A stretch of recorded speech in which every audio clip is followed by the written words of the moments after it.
sorry. So just think of two lights, two colors that you would like to see. Your comments might get featured. And wouldn't that be fun? I think that would be fun. Fun. Very fun. Also, I'd like to give you a little Patreon free sample.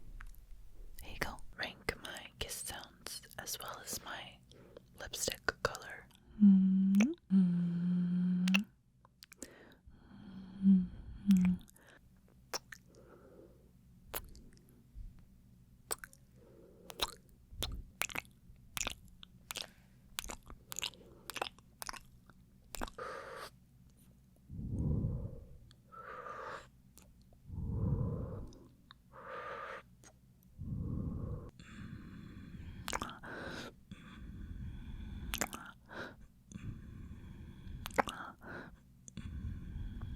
We have survived the Patreon promo. The Patreon promo, the promo specifically for Patreon, to Patreon, the promo Patreon. Okay, now I want to go deep. I want to go deep inside your brain, and I want to blow out some of the dust, okay? Isn't that nice? That's pretty good, isn't it?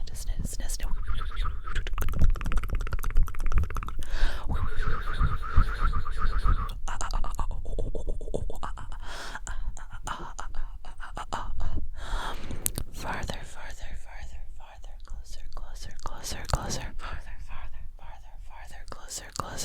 closer. Good. I want you to enjoy. I want you to even enjoy the ASMR. I wanted to ask something. I wanted to ask, what is your favorite ASMR trigger? I could list mine. I really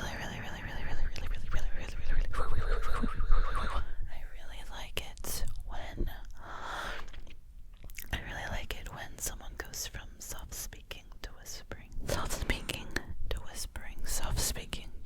and they do it very nice.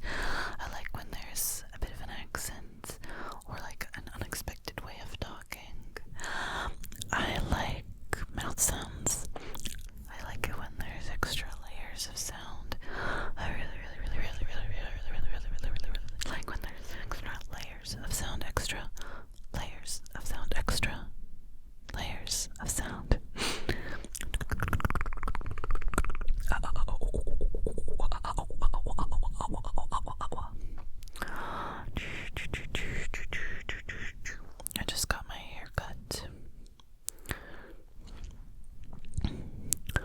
I just got my hair cut. You can really only see the bangs. To be fair, that's all that changed. It's just we trimmed the bangs.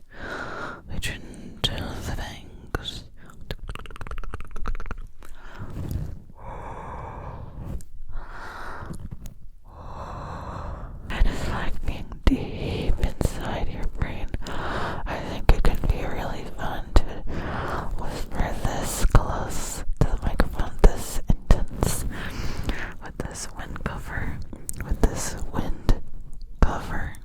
It really can help make it feel like I'm deep inside your brain. And isn't that what we like? Isn't that what we like?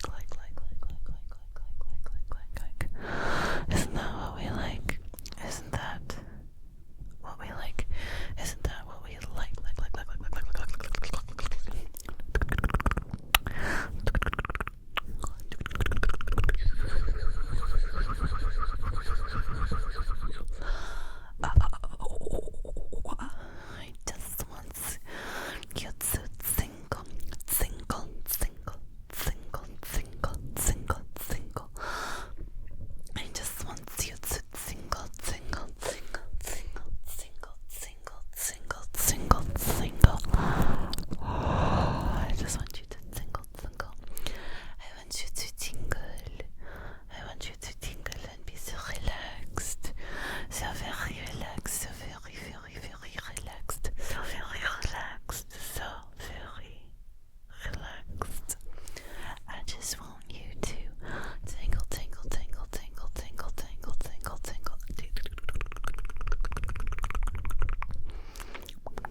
Relax from the front side, left side, right side, top side, top side.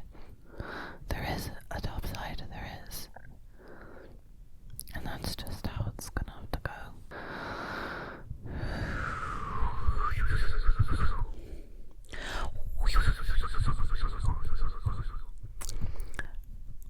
One, two, three.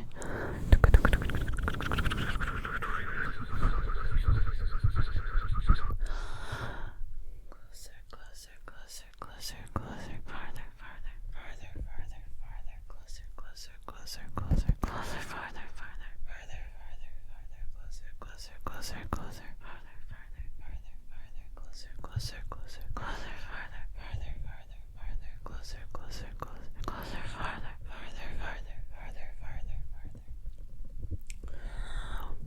So close that I'm deep inside your brain. I am deep inside your brain. Oh, and everything is gonna be okay.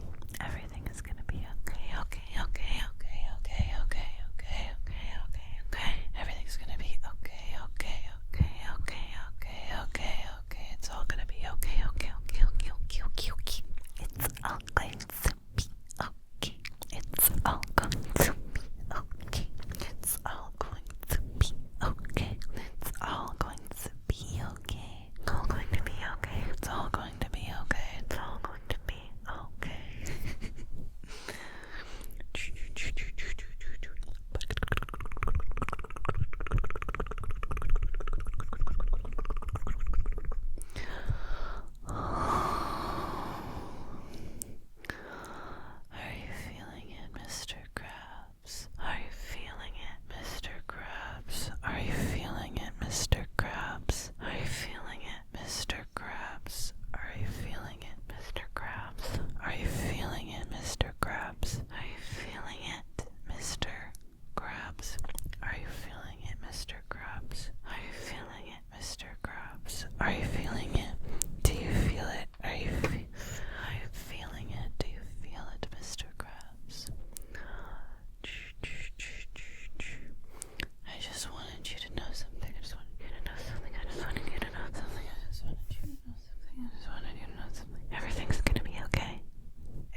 secret way to get a group of friends is to befriend one person who has a group of friends, and then you get in with their friend group. Especially because, like, if some people have known each other for like years and years and years and years, and they found each other because they went to school together, and it's been like this long time knowing each other, it is more difficult to like build a group of friends one by one. But yeah, secret end. Do you guys want to know?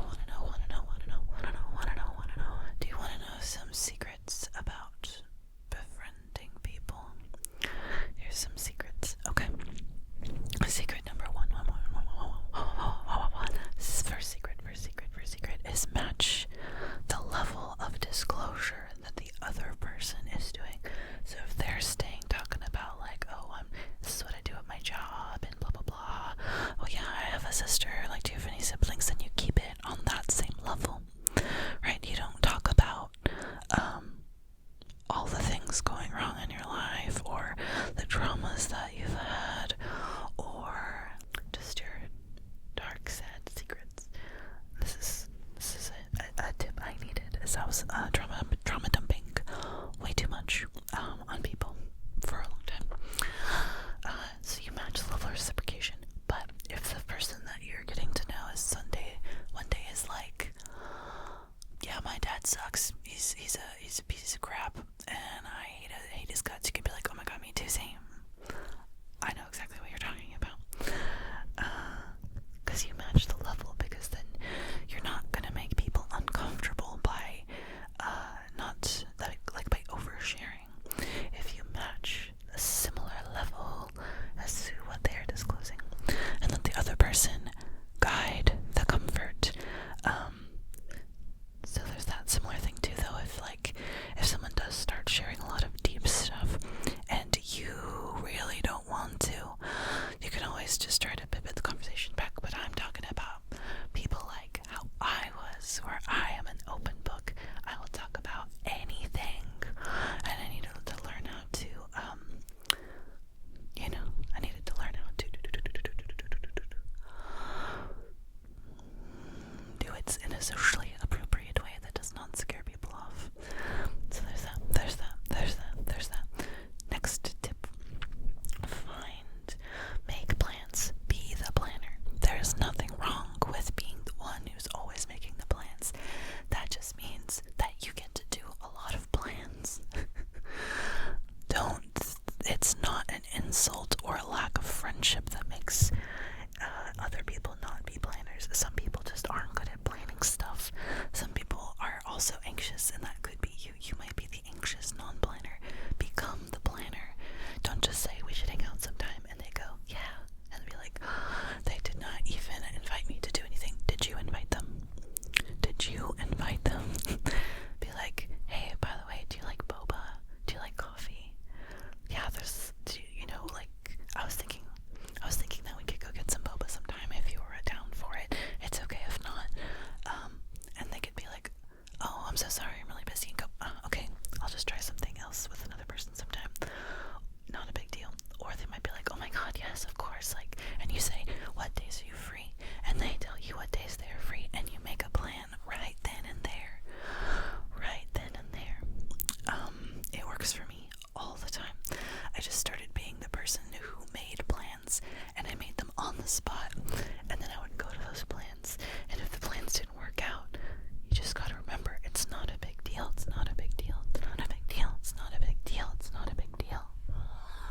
And even if it feels like a big deal and you're upset about it, you be upset, not including that person. Like, if you feel rejected and you need to cry about it, but not to that person, because they didn't do anything wrong by either having to cancel or not being available. That happens. That's part of socializing. It's okay if you have an emotional reaction to it, because you're still working through feelings of rejection. But remember, just do it by yourself, or if you already have like a person that you can be like, oh man, I just feel really sad that they didn't want to hang out, like a best friend or a partner or whatever. Otherwise, there's you, there's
actually do what you thought they did. Sometimes you were wrong. Now, if you find yourself almost always, whenever you talk about something, finding yourself consistently be the one who's in the wrong, sometimes that can mean the other person is manipulating you into always taking the blame. But a lot of people have a hard time being wrong. Sometimes you think that that person did something to hurt your feelings, or that person did something to spite you, or that person did something to punish you, or whatever, and sometimes that's not real. And I'm not talking about like you're in a known abusive relationship. I mean, like, sometimes someone says something and you think they, let me give you an example.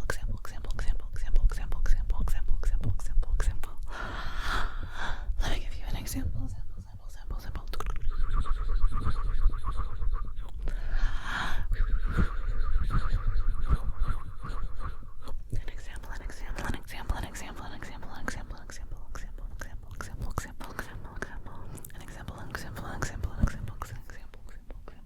For example, someone might say that they are canceling their plans because they realize they've gotten overstimulated and they need some alone time. If your interpretation was they're lying and they actually just hate me and this is them telling me that we're not friends anymore, maybe you're wrong. Maybe they are just overwhelmed given the state of the world, and also that having a job is often pretty horrible. You know, like the hours, 40 hours a week is kind of inhumane. You barely have any time to do lounging stuff, let alone having to do all of your maintenance of your house and your life and your bills and blah blah blah blah. Sometimes people get overwhelmed and they need to cancel their plans. Accept what they say at face value, that they're telling the truth. Don't assume that people are lying to you all the time. Give someone the opportunity to show you that they do want to be your friend, and that sometimes people are just gonna have to cancel, even if it sounds like a made-up reason. Sometimes people just need to cancel. And I think that the way that you respond is what helps you become a person who maintains relationships a lot. So if that's what I'm saying about you might be wrong. I'm shrugging, but you can't tell, but I'm shrugging, you might be wrong. And I think that that's what people have trouble the most with, is they don't want, they struggle to think that their interpretations, like what they took from a situation, is exactly what it was. They know exactly what the person was thinking. There can't be any other possible reason why someone would say or do that thing, and that makes you a very difficult person to communicate with, because if you're going to decide that whatever your brain thought is what was actually happening and there's no possible other reason, you're just not going to be able to maintain friendships and relationships, because you actually can't read minds. And also, on the same note, people can't read your mind. If you find yourself saying things like, I just don't understand why she thinks that's what I want. I just don't understand why he thinks that I'm free all the time and he can always come over. I don't know why this person thinks this. I don't know why this person thinks that about me, or why they think I would want this. Did you tell them? Did you tell them? Did you explain it? Did you ask for what you wanted? Whatever you are getting out of your relationships right now is equivalent to what strategy you're using. And by strategy, I mean, are you asking for what you want? Are you asking for it? Are you asking for what you want? Because people can't read your mind. And you can't read other people's minds. That's where communication comes into play. No, you are not a perfect empath, and you know exactly why people do or say the things that they do. It's just you decide that you actually have to ask. And if you find yourself struggling to maintain friendships and relationships,